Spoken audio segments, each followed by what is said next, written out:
Lieutenant Jiho Park stood at the window of the International Space Station, looking out at the endless darkness of space. His heart beat faster as he watched the strange ship approach. It moved unlike any human spacecraft he had ever seen, gliding through space as if it weighed nothing. "They're here," he said into his radio. His voice was calm, but his hand shook slightly. 6 months ago, humans had received their first message from aliens. The message was simple: "We come in peace. We wish to meet." Now the day had finally arrived. Jiho straightened his uniform and took a deep breath. As the military engineer assigned to this historic meeting, he needed to stay focused. The airlock door hissed open, and 3 tall, blue-skinned beings stepped through. The tallest alien stepped forward. "I am Ral, representative of the Galactic Confederation. We greet Earth with peaceful intentions."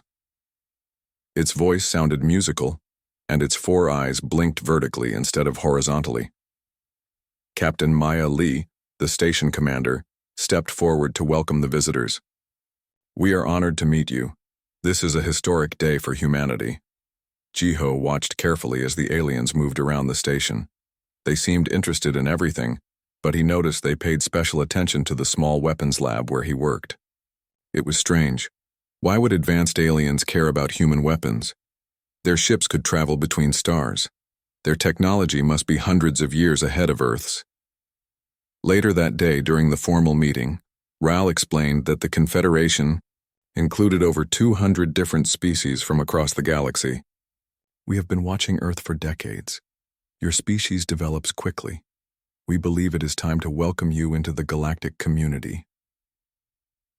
Dr. Ha-Un Kim, Korea's leading quantum physicist and Jiho's friend since university, asked the question everyone was thinking. "Why now? Humans have only just begun space exploration. We haven't even visited Mars yet." Ral's 4 eyes blinked in sequence.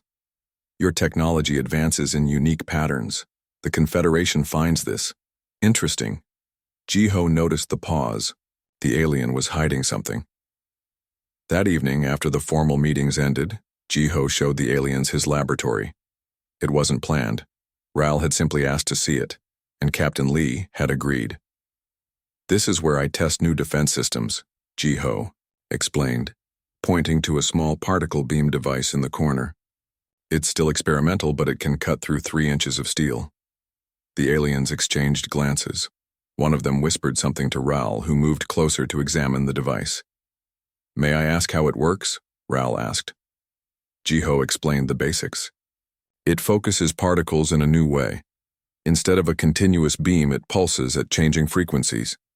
This lets it pass through most shielding materials." "Would you mind demonstrating?" Ral asked. Jiho set up a test. He placed 3 metal plates behind a simple energy shield, standard protection for the station's sensitive equipment. He aimed the weapon and fired. The beam cut through the shield and all 3 plates as if they were paper. The aliens fell silent. Ral's skin seemed to change color slightly, becoming a deeper blue. "Interesting approach," Ral said carefully. "Perhaps we should discuss technology exchange programs." Later that night, Jiho met with Ha-Un in her quarters. "Did you notice how interested they were in the weapons lab?" he asked, keeping his voice low. Ha-Un nodded. "They barely looked at our medical research or the biology lab. But they spent 3 hours asking about your particle beam." "Something doesn't add up," Jiho said. "Why would aliens with starships care about our weapons? They must have better technology."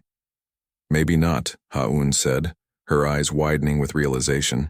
"What if different species develop different technologies at different rates? Maybe they're advanced in space travel but not in weapons." Jiho considered this. It would explain a lot. The next morning, Ral requested a private meeting with Captain Lee. Jiho and Ha-Un were invited to attend. "The Confederation wishes to establish a more permanent relationship with Earth," Ral announced. "We propose a technology exchange program. We will share some of our space travel and energy production knowledge. In return, we hope to learn from your defensive technologies." Captain Lee looked surprised. "Our weapons are primitive compared to your ships." Ral's 4 eyes blinked rapidly. "Not as primitive as you might think. Your approach to problem solving is unique in the galaxy. Humans have faced challenges that shaped your development differently from other species. What challenges? Jiho asked. Your planet has high gravity, making space travel difficult. You evolved alongside thousands of predator species. Your history is filled with conflict. These conditions forced rapid development of defensive and offensive technologies. Hayun leaned forward. Are you saying we're good at making weapons because we've been trying to kill each other for thousands of years? Ral nodded. Most spacefaring species evolved in gentler environments with few natural threats. They developed space travel before advanced weapons. Humans developed in the opposite direction. Jiho suddenly understood. You need our weapons technology. Ral hesitated before answering. The galaxy is mostly peaceful, but there are threats. The Navari Empire has been expanding at the edge of Confederation space. They do not share our peaceful approach. Captain Lee folded her arms. So you want humans to be your weapons makers? We prefer to call it a mutually beneficial exchange, Ral said. Your weapons technology can help maintain peace. Our space technology can help humans explore the stars. The meeting ended with no decisions made. Earth's governments would need to discuss the proposal. As Jiho walked back to his lab, his mind raced with possibilities. Humanity had always dreamed of reaching the stars. Now they had a chance, but at what cost? Would humans become known across the galaxy as weapon makers? In his lab, Jiho looked at his particle beam device with new eyes. To him, it was just a tool, a way to protect people. But to the aliens, it was something they had never seen before, something they needed. That night, he received a message from Earth. The Korean government wanted him to head a new research team working directly with the aliens. Ha-un would join him. They would be humanity's first representatives in this new galactic relationship. As he packed his few belongings, Jiho wondered what this would mean for Earth's future.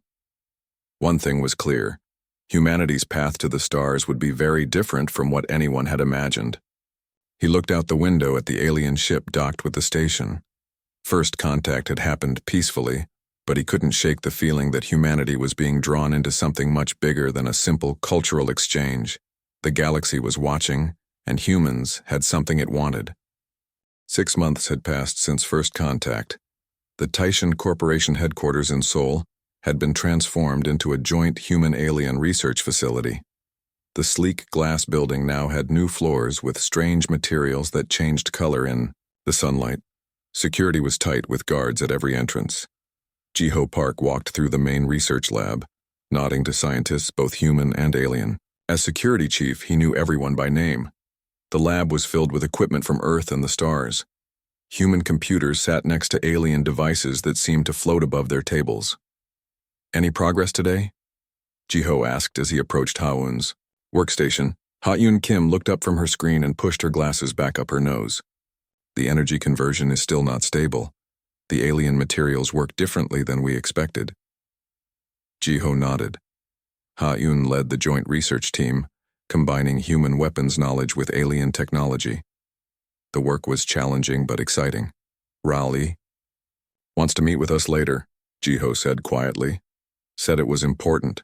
Ha-un raised an eyebrow but said nothing. They both knew that private meetings with Rao often meant new revelations. At the far end of the lab, a young engineer named Tae-woo Yoon worked alone at his station. He was quiet and rarely spoke during team meetings, but his ideas were often brilliant. Jiho watched him for a moment. Tae-woo was combining a human rifle design with an alien energy source, his fingers moving quickly across his tablet. He might be onto something, Ha-un said, following Jiho's gaze. He has a different way of thinking about energy distribution. Later that afternoon, Jiho met Ral in a private conference room. Ha-un joined them, bringing her notes and a cup of coffee. Ral looked more serious than usual. The alien's blue skin seemed darker in the artificial light. I need to share something important with you both, Ral began. The Confederation Council has been watching your progress closely. Are they disappointed? Ha-un asked. We're still learning how your technology works. Ral shook his head. On the contrary, they are concerned by how quickly you are adapting our technology. Some council members fear that humans are learning too much, too fast. Jiho frowned.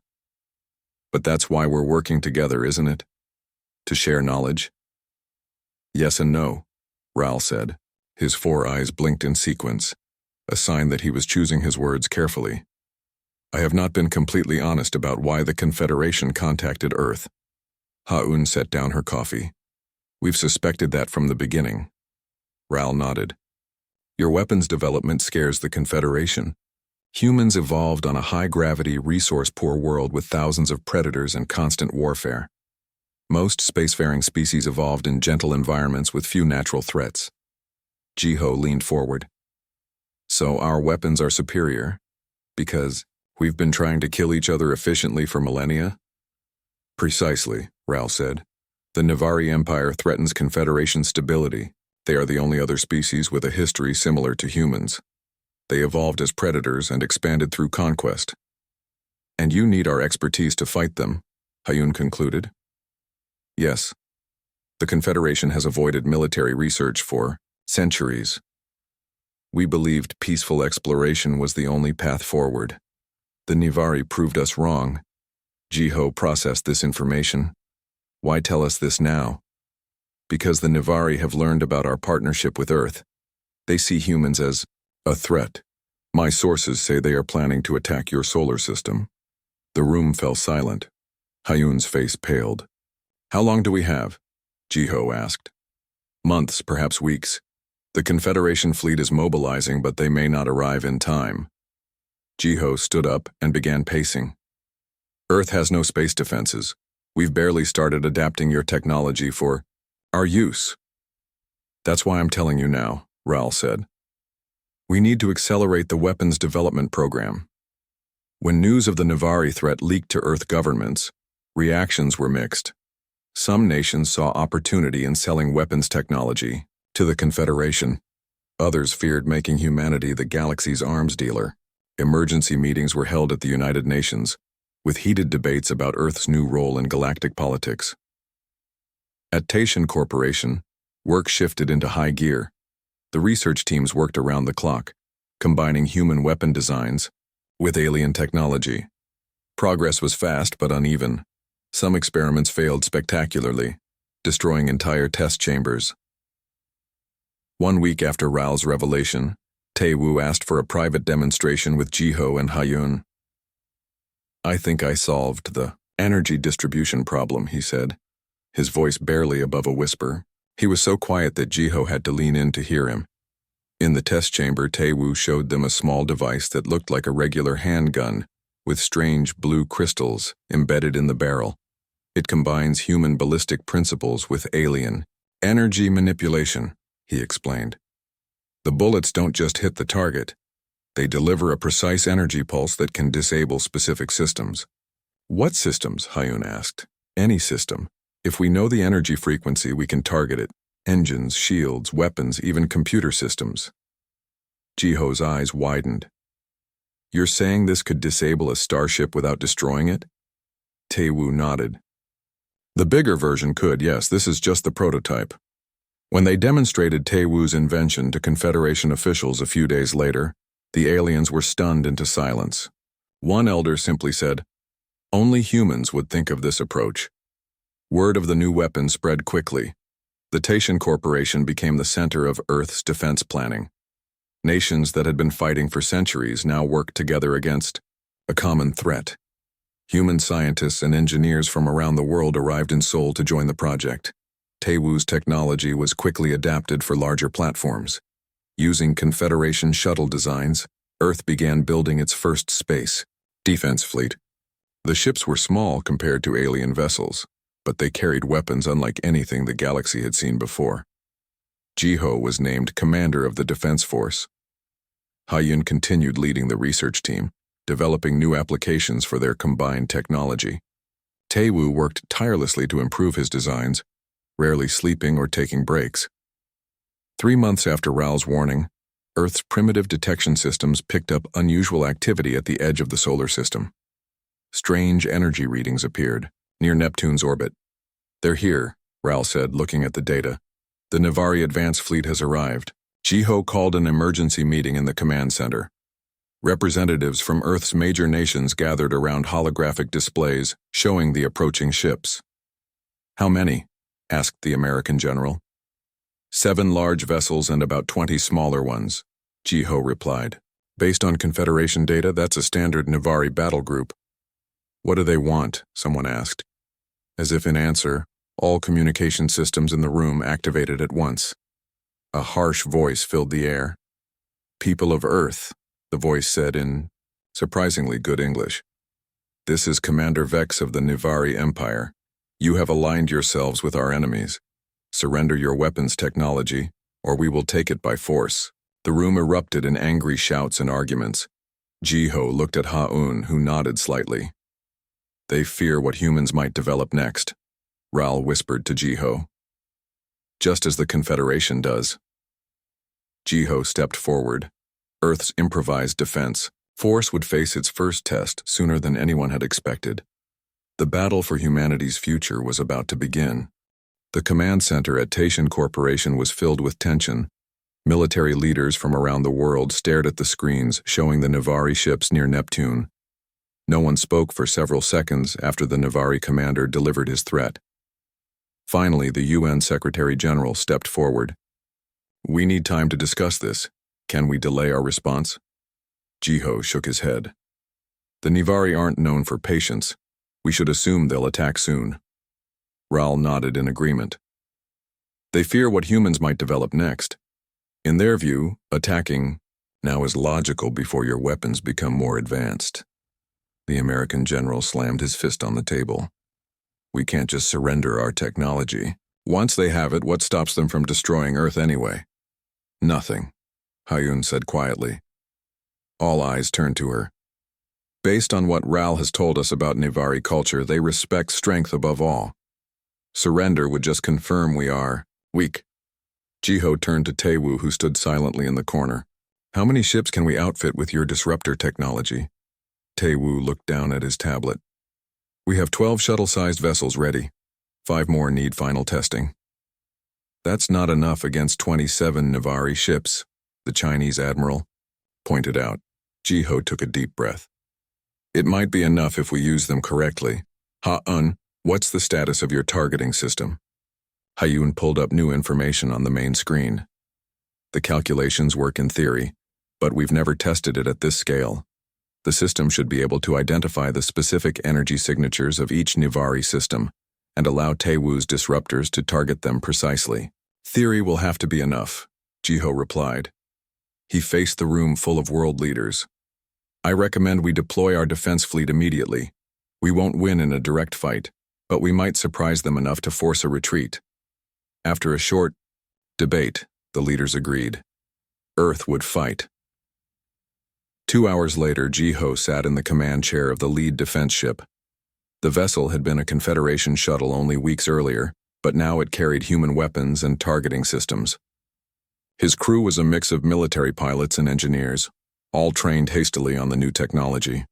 "All ships report ready," said Lieutenant Min, his communications officer. Jiho nodded. "Set course for Neptune orbit. Maximum speed. The 12 Earth." Ships accelerated toward the outer solar system. Though converted from alien shuttles, they were still slower than the Nivari vessels. It would take hours to reach the battle area. During the journey, Jiho received a call from Ha-Un at Mission Control. "The targeting system is complete," she said, her image flickering on the screen. "I'm sending the final updates now. It should identify the Nivari engine systems." "Good work," Jiho said. "Any other news?" Ha-Un hesitated. "The Confederation fleet is on the way, but they won't arrive for at least 2 days. We're on our own for now." "Understood." Jiho tried to sound confident. "How's Taewoo?" "Working non-stop. He thinks he can increase the disruptor's range by 30%. Jiho smiled. "Tell him we'll need it." 6 hours later, Earth's small defense fleet approached Neptune's orbit. The Nivari ships had moved closer to Earth, their massive forms visible on the sensors. "They've detected us," Lieutenant Min reported. "The Nivari ships are changing formation." Jiho studied the tactical display. The Nivari had arranged their ships in a standard attack pattern, with the 7 larger vessels protected by the smaller ones. "They're expecting a direct assault," Jiho said. "That's good. We'll do something different." He opened a channel to all Earth ships. "This is Commander Park. Remember your training. We're not here to destroy the Nivari fleet. Our goal is to disable and capture one of their command ships. That will show them humans are not to be underestimated." The Earth ships spread out in a wide pattern that puzzled the Nivari. Instead of charging forward, the human vessels moved to surround the alien fleet. "Sir, we're receiving a transmission from the Nivari," Lieutenant Min said. The harsh voice of Commander Vex filled the bridge. "Human forces, your tactics are primitive. Surrender now, and we will spare your homeworld." Jiho ignored the message. "All ships, begin Phase 1. The Earth vessels launched small unmanned drones that raced toward the Nivari fleet. The aliens easily shot down many of the drones, but not all. "They think those are our weapons," Jiho said with a smile. "They don't realize they're just distractions." While the Nivari focused on the drones, Earth ships moved into position around the alien fleet. Hayun's targeting system identified the specific energy signatures of the Nivari vessels, highlighting their engines, weapons, and shield systems. "Phase 2, Jiho ordered. "Target their engine systems only." The Earth ships fired their disruptors simultaneously. Unlike conventional weapons, there were no explosions or visible beams. The only sign that anything had happened was a sudden change in the Nivari ships' energy readings. 4 Nivari ships have lost engine power," Lieutenant Min reported excitedly. 3 more show partial disruption." The Nivari fleet responded with heavy fire. Energy beams sliced through space toward the Earth vessels. 2 human ships were hit directly, their shields failing under the powerful attacks. "Evasive maneuvers," Jiho ordered. "Begin Phase 3. The remaining Earth ships darted between the larger Nivari vessels, using their smaller size and better maneuverability to avoid the worst of the alien weapons. Meanwhile, the disabled Nivari ships drifted helplessly, unable to move or target effectively. "Sir, our shields are down to 30%, Lieutenant Min warned. "We can't take much more of this." Jiho checked the tactical display. The largest, Nivari ship, likely their command vessel, was still fully operational and moving toward Earth. "All ships, focus on the main Nivari vessel," Jiho ordered. "We need to stop that command ship." The Earth vessels regrouped and concentrated their fire on the Nivari command ship. Its shields were stronger than the others, absorbing the disruptor effects. Suddenly, a massive energy beam struck Jiho's ship, sending crew members flying across the bridge. Warning alarms blared as systems failed throughout the vessel. "Direct hit," Lieutenant Min reported, blood trickling from a cut on his forehead. "Engines are offline. Communications damaged. Weapons at half power." Jiho helped an injured crew member back to her station. "What's our status?" "Bad, sir. Life support is stable, but we're drifting. 3 more of our ships have been destroyed." Jiho looked at the tactical display. The Nivari command ship was moving away from the battle, heading toward Earth. Most of the smaller Nivari vessels had been disabled, but the larger ones were still operational. Jiho made a decision. "Divert all remaining power to the disruptor and targeting systems. We're going to hit that command ship with everything we have." "Sir, we won't have enough power for shields or life support if we do that," Lieutenant Min warned. "We won't need them if Earth is destroyed," Jiho replied. He opened a channel to the remaining Earth ships. "This is Commander Park. Focus all power on your disruptors. Target the Nivari command ship's engine core. This is our last chance." The Earth ships fired their weapons one final time. Jiho watched as the disruptor energy struck the Nivari command ship. For a moment, nothing happened. Then, the alien vessel's lights flickered and went dark. "Direct hit," Lieutenant Min said in amazement. "Their main power system is offline." Jiho allowed himself a small smile. Begin Phase 4. Despite his ship's damaged state, Jiho made a bold decision. He ordered his vessel to move directly toward the disabled Nivari command ship. "Sir, what are you doing?" Lieutenant Min asked. "We're going to capture it," Jiho replied. Have boarding teams ready. This war ends today. As his crippled ship approached the Navari vessel, Jiho activated Taiwu's experimental gravity disruptor. The weapon created a localized distortion that collapsed the Navari ship's engine core without destroying the vessel. The remaining Navari ships, seeing their command vessel captured, began to retreat. The battle was over, at least for now. Jiho looked out at the stars. They'll be back, with reinforcements, he said quietly. But next time we'll be better prepared. 3 years had passed since the Battle of Neptune. Earth had changed dramatically in that time. Nations that once fought each other now worked together under the unified Earth Defense Force. The Taishan Corporation had expanded into a sprawling complex where humans and aliens worked side by side. Jiho Park, now General Park, stood at the window of his office overlooking Seoul. The city skyline had new additions, sleek towers with alien architecture and landing pads for spacecraft. In the distance, he could see construction of the first Earth-built starship. A knock at the door interrupted his thoughts.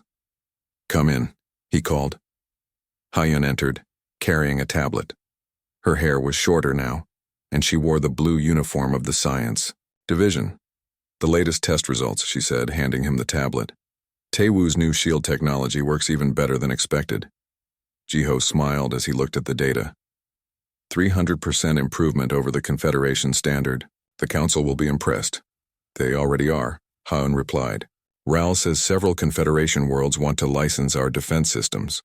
In the 3 years since the Navari attack, the relationship between Earth and the Galactic Confederation had evolved.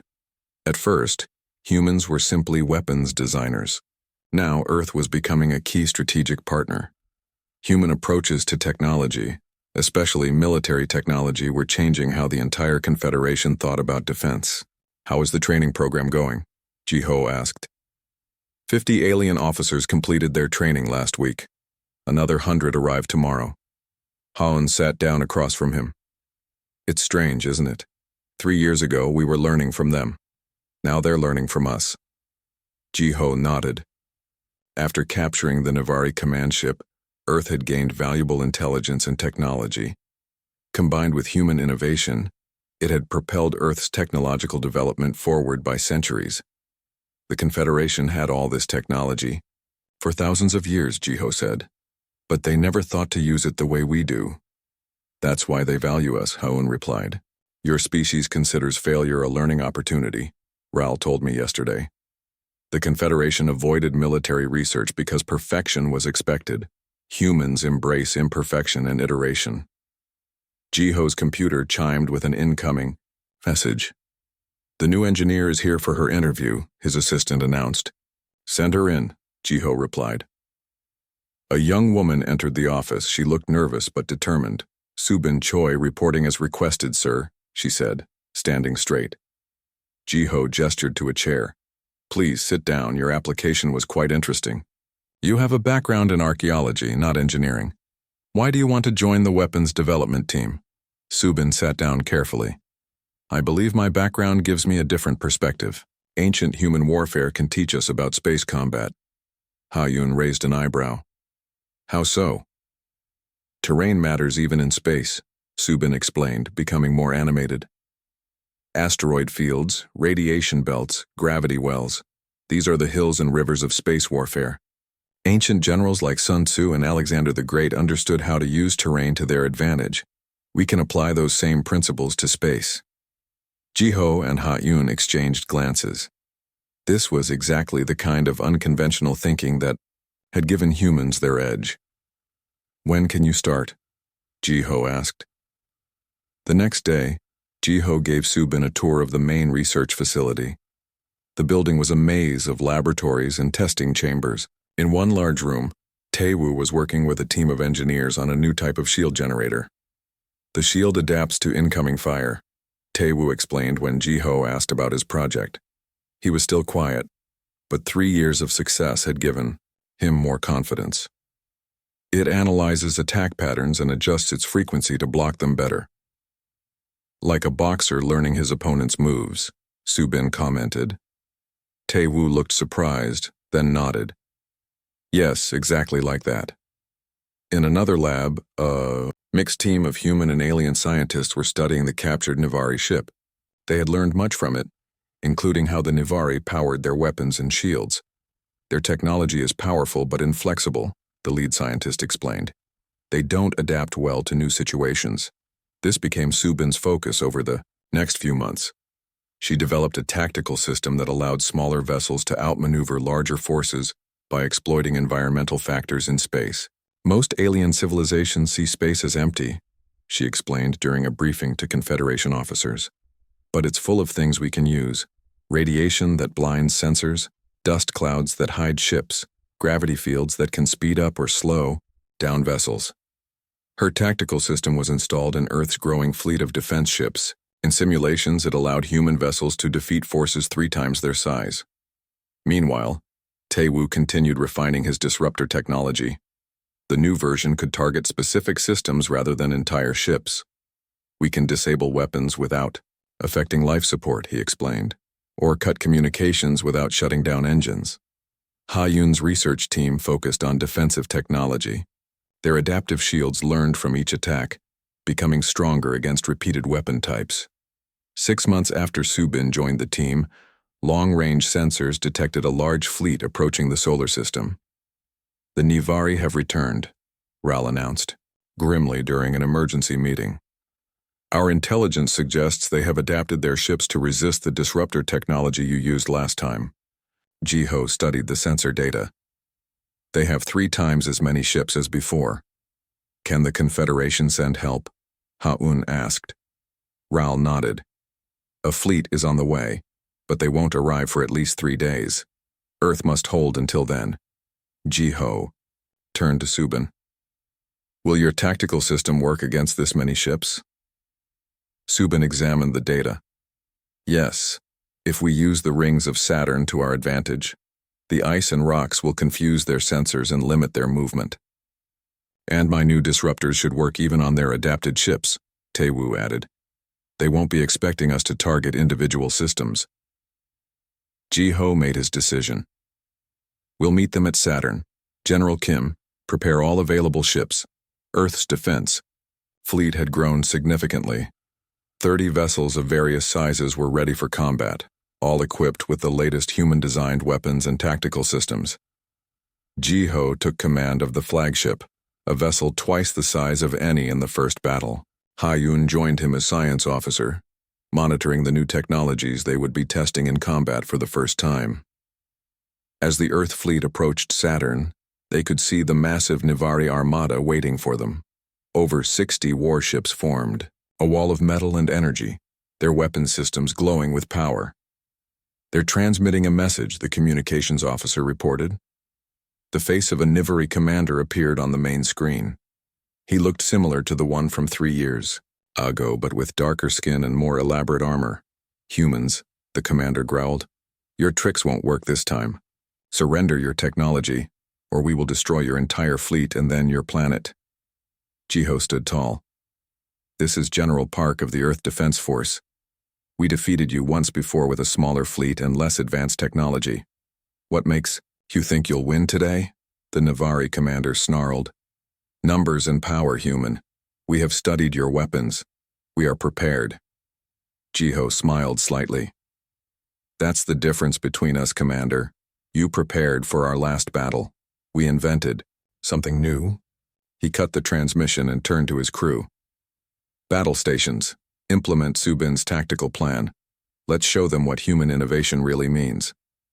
The Earth fleet spread out and dove into the rings of Saturn, using the ice and rocks as cover.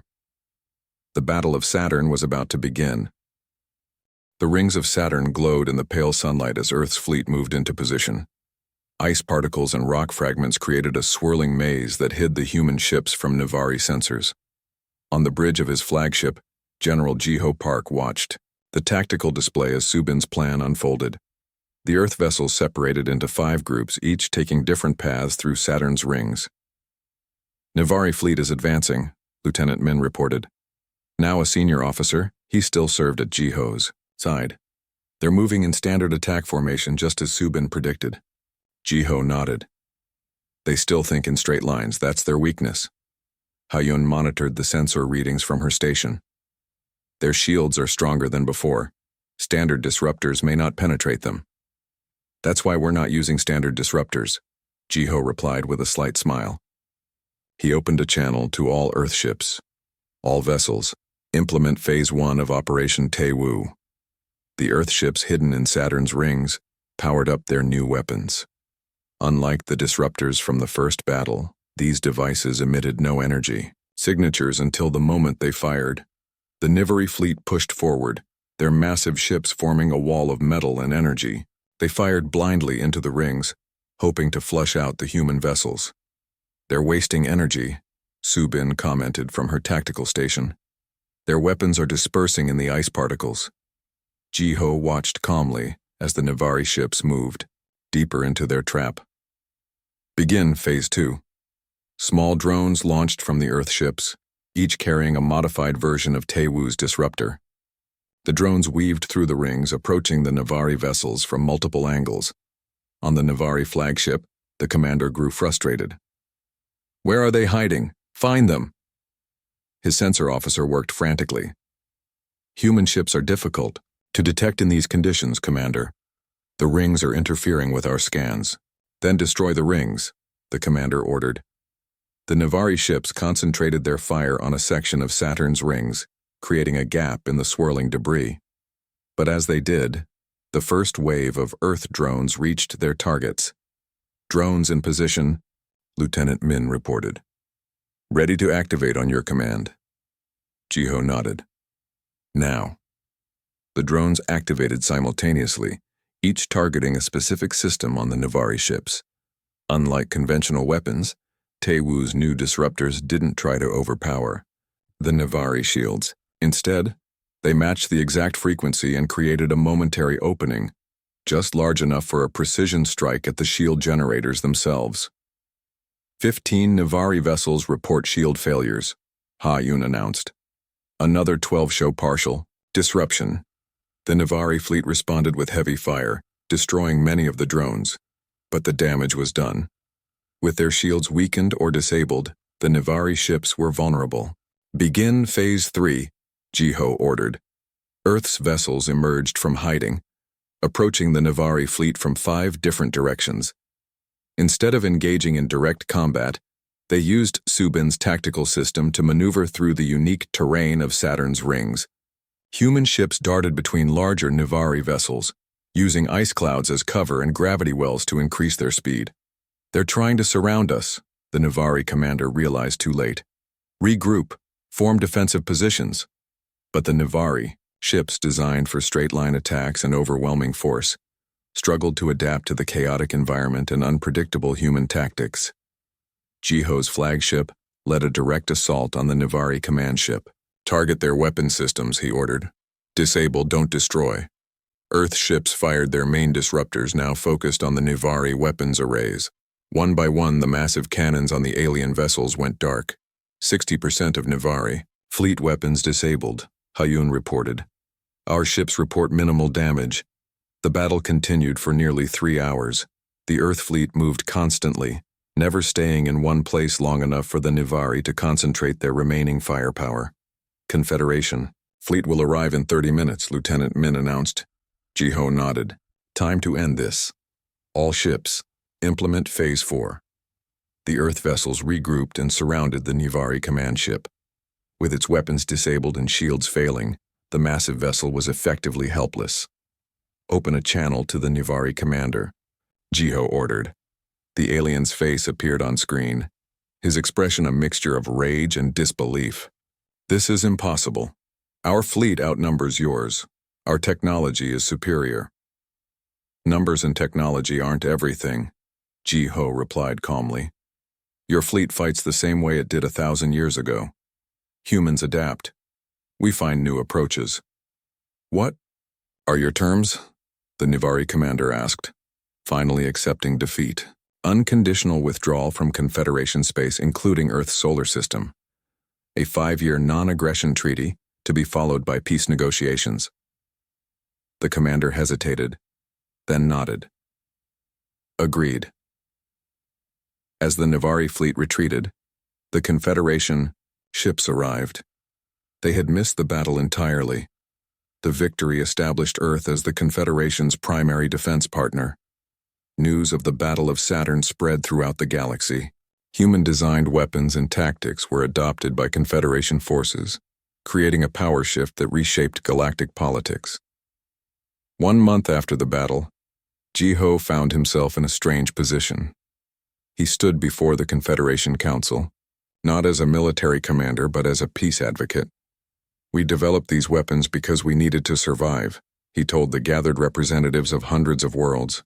"But our greatest strength isn't our capacity for violence, it's our adaptability." He proposed a new initiative, transforming Earth's defense technologies into tools for exploration and protection rather than destruction. The Taishan Corporation shifted its focus toward defensive systems. Haon led a team developing early warning networks that could detect threats before they arrived. Taewoo designed non-lethal containment fields that could end conflicts without casualties. Subin established the first galactic military academy on Earth, where species from across the AO Confederation came to learn human approaches to problem-solving. "We don't teach them how to fight," she explained during the academy's opening ceremony. "We teach them how to think differently about challenges." Ral, now Earth's permanent ambassador to the Confederation, stood beside Jiho as they watched. "Alien students enter the academy. It's ironic," Ral said. "The species that scared us with their weapons has taught us that true security comes not from superior firepower, but from innovation and cooperation." Jiho nodded. "Humans create the most advanced weapons because we also dream of a future without them." As the ceremony concluded, a group of visitors arrived at the academy gates. Jiho was surprised to see they were Nivari, not as conquerors, but as applicants to the academy. "Why would you want to study here?" Jiho asked their leader, a young Nivari officer. "Because you defeated us without destroying us," the Nivari replied. "That requires a wisdom our people lack."